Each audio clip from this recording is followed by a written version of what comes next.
Dialog kita kembali lanjutkan, kita masih punya satu segmen Pak Agus, menarik sekali analisa dari Anda atau paparan-paparan dari Anda. Ini juga ada satu statement yang kemudian juga ramai diwacanakan di publik begitu mengenai Menteri Jonan mewajibkan briefing pilot dengan flight operation officer secara tatap muka. Ada surat terbuka lah dari pilot yang mengatakan bahwa Anda tidak mengerti Pak Menteri bahwa tidak harus tatap muka karena kita punya alat sendiri. Itu bagaimana Pak sebetulnya?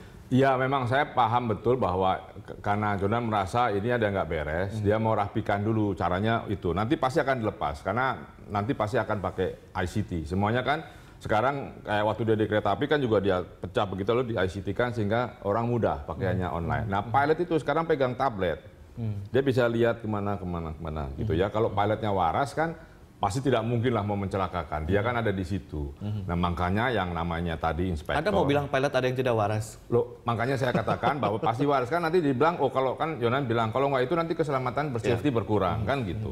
Menurut saya sih enggak lah ya. Jadi artinya tadi pasti dikumpulkan untuk bisa tatap muka jelas. Nah, ini aturan udah gitu nanti lalu di online kan. Karena saya minta pada dia soal izin-izin itu nanti semua online. Jadi tidak usah berhubungan manusia.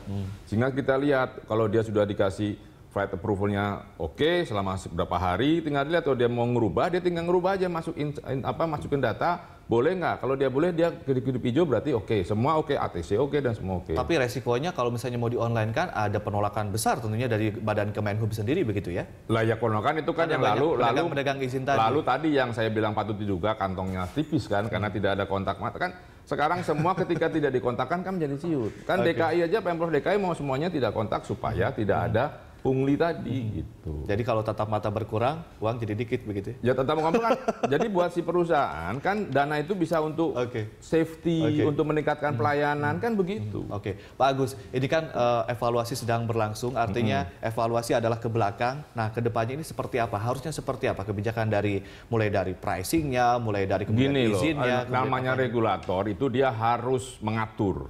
Dia harus membuat aturannya, dia menjalankan, lalu dia menindak ketika pemain tidak mengikuti aturan yang berlaku. Tapi untuk mengurangi potensi penyusup misalnya, ini ada persaingan usaha di dalamnya itu gimana? Oh ya pasti, makanya kalau regulator yang kuat kan dia pasti bisa menimbangkan, juga ada badan-badan lain yang dia bisa laporkan. Kan misalnya sekarang semua sedang ramai, semua siaga satu karena ada penyusupan, ada segala macam kan, travel ban berlaku di kita di Surabaya dan Denpasar dan Bali, pasti semua alert gitu. Nah, maksud saya itu kalau itu semuanya baik, tentu hal-hal kecil itu bisa dideteksi, apalagi kita menggunakan teknologi. Jadi saya berharap mungkin akhir tahun ini di Kementerian Perhubungan sudah beres urusan hal-hal semacam perizinan gini, termasuk perizinan yang lain. Karena setelah penerbangan laut itu yang mengerikan juga, ya. Jadi dagang-dagang izin ini mengerikan di perhubungan laut itu juga harus dibereskan. Sedikit saja mungkin Pak Agus, hal yang paling realistis yang bisa dilakukan oleh Pak Jonan, yang seharusnya dilakukan oleh 10 tahun yang lalu mungkin kata Anda tadi. Ya itu tadi soal yang paling mudah adalah soal inspektor.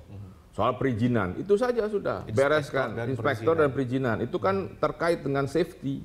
Nah itu bereskan, itu dulu, nanti lainnya menyusul. Itu dibereskan, personilnya betul-betul cakap, tegas, dia punya visi yang baik, dia paham semua aturan dari ICAO, paham loh ya.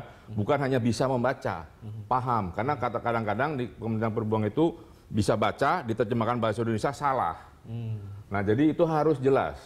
Orangnya harus cakap, harus masuk training, kalau dia masukin training advance English misalnya, supaya jelas. Jadi nanti at the end of this year, semua sudah beres. Yang namanya izin dan inspektor itu menjadi persoalan di safety, bukan tarif ya. Bagaimana kemudian publik juga bisa menuntut untuk kemudian ini segera dilakukan? Karena udah terlalu lama, Pak. Loh, ya terserah publik, kan banyak jalurnya.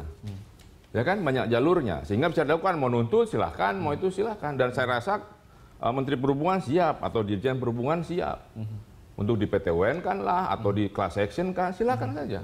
Kan ini kita demokrasi. Ya sekarang masyarakat mau nggak apa baru hanya sekedar gebrak-gebrak meja, marah-marah nyiram kopi, ya kan? Atau tarik ini ke ranah hukum, terserah. Baik, terima kasih sekali atas ulasan Anda dan sharingnya. Ini luar biasa sekali analisa dari Anda, Pak Agus. Dan mungkin kita tetap membutuhkan analisa-analisa dari Anda jika memang dibutuhkan untuk kemudian memberikan. Silakan baca, karena saya sering menulis, jadi lebih gampang. Baik, terima kasih Pak Agus.